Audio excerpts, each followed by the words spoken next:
ലോകകപ്പ് യോഗ്യതാ മത്സരത്തിന്റെ ഇടവേളയ്ക്ക് ശേഷം വീണ്ടും ISL മത്സരങ്ങൾക്ക് വേണ്ടിയുള്ള ഒരുക്കങ്ങളിലാണ് ക്ലബ്ബുകളെല്ലാം.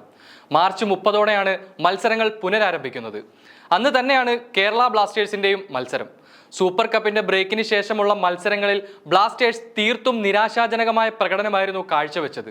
സീസണിന്റെ ആദ്യ പകുതി അവസാനിക്കുമ്പോൾ ടേബിൾ ടോപ്പേഴ്സായിരുന്ന ബ്ലാസ്റ്റേഴ്സ് നിലവിൽ 5ാം സ്ഥാനത്താണ് നിലനിൽക്കുന്നത്. ഇപ്പോൾ വന്ന ഇന്റർനാഷണൽ ബ്രേക്കും ആരാധകരെ ആശങ്കയിലാഴ്ത്തുന്നുണ്ട്. ഏത് തരത്തിലായിരിക്കും ബ്ലാസ്റ്റേഴ്സ് ഈ നിർണായക ഘട്ടം അതിജീവിക്കുന്നത് എന്നറിയാനുള്ള ആകാംക്ഷയിലാണ് മഞ്ഞപ്പട. പരിക്കുകൾ തന്നെയാണ് ഇത്തവണയും ബ്ലാസ്റ്റേഴ്സിന് വെല്ലുവിളിയായത്. നിരവധി കീ പ്ലെയേഴ്സിനെ നഷ്ടപ്പെട്ട ബ്ലാസ്റ്റേഴ്സ് പല വിധത്തിലുള്ള ഏറ്റക്കുറച്ചിലുകളിലൂടെയാണ് ഇപ്പോൾ മുന്നോട്ട് പോകുന്നത്. മറ്റുള്ള സീസണുകൾ മുൻനിർത്തി പരിശോധിക്കുകയാണെങ്കിൽ ഈ സീസൺ ആരംഭിക്കുന്നതിന് മുൻപേ തന്നെ കളിക്കാർക്ക് പരിക്കേൽക്കാൻ തുടങ്ങിയിരുന്നു. ഓസ്ട്രേലിയൻ താരം ജോഷുവ സൊട്ടീരിയോ പരിക്കിനെ തുടർന്ന് പ്രീ സീസണ് മുമ്പേ തന്നെ ടീം വിട്ടതാണ്. ഇതുവരെ ടീമിൽ തിരിച്ചെത്താൻ സാധിച്ചിട്ടില്ല. കരാർ ഒപ്പുവെച്ചു എന്നതല്ലാതെ കേരള ബ്ലാസ്റ്റേഴ്സ് ജേഴ്സി അണിയാൻ ഈ ഓസീസ് താരത്തിന് ഇതുവരെയും കഴിഞ്ഞിട്ടില്ല എന്നതും സങ്കടകരമായ കാര്യമാണ്. അതുപോലെ ഉറുഗ്വൻ പ്ലേമേക്കറായ അഡ്രിയാൻ ലൂണയും പരിക്കേറ്റു പുറത്താണ്.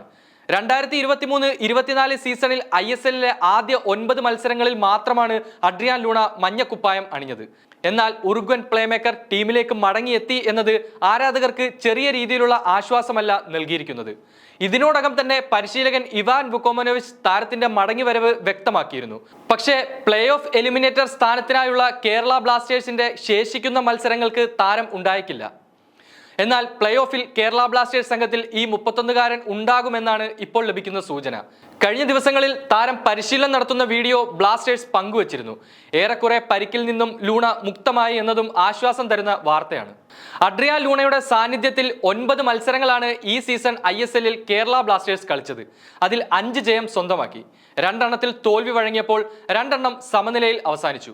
അതേസമയം ലൂണ ഇല്ലാതെ കളിച്ച 9 മത്സരങ്ങളിൽ 5 തോൽവിയാണ് കൊച്ചി ക്ലബ്ബ് വഴങ്ങിയത്. 4 ജയവും നേടി.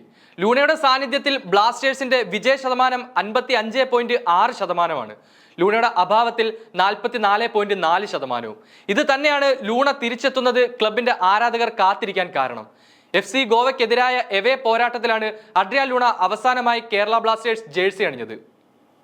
2023 ഡിസംബർ 3-നായിരുന്നു കേരള ബ്ലാസ്റ്റേഴ്സ് 1-0 പരാജയപ്പെട്ട ആ എവേ പോരാട്ടം. പിന്നീട് ഇതുവരെ ഉറുഗ്വൻ താരം മഞ്ഞ ജേഴ്സിയിൽ കളത്തിൽ എത്തിയിട്ടില്ല. പ്ലേ ഓഫ് എലിമിനേറ്റർ ഉറപ്പിക്കാൻ കേരള ബ്ലാസ്റ്റേഴ്സിന് ഇനി 2 പോയിന്റ് കൂടി വേണം. ശേഷിക്കുന്ന 4 മത്സരങ്ങളിൽ നിന്നാണ് ഇത് വേണ്ടത്. 2 പോയിന്റ് ശേഷിക്കുന്ന മത്സരങ്ങളിൽ നേടാൻ സാധിച്ചില്ലെങ്കിൽ മറ്റു ടീമുകളുടെ പ്രകടനത്തിന്റെ അടിസ്ഥാനത്തിൽ മാത്രമേ ബ്ലാസ്റ്റേഴ്സിന് പ്ലേ ഓഫ് എലിമിനേറ്ററിൽ കടക്കാൻ സാധിക്കൂ. ബ്ലാസ്റ്റേഴ്സിന്റെ പ്ലേ ഓഫ് എലിമിനേറ്റർ ബർത്തിന് വെല്ലുവിളിയായുള്ള പഞ്ചാബ് FCയും ബാംഗ്ലൂരു FCയും അവർക്ക് ശേഷിക്കുന്ന 3 മത്സരങ്ങളിൽ ഒരെണ്ണത്തിൽ സമനില വഴങ്ങിയാലും കേരള ബ്ലാസ്റ്റേഴ്സിന് പ്ലേ ഓഫ് ലഭിക്കും.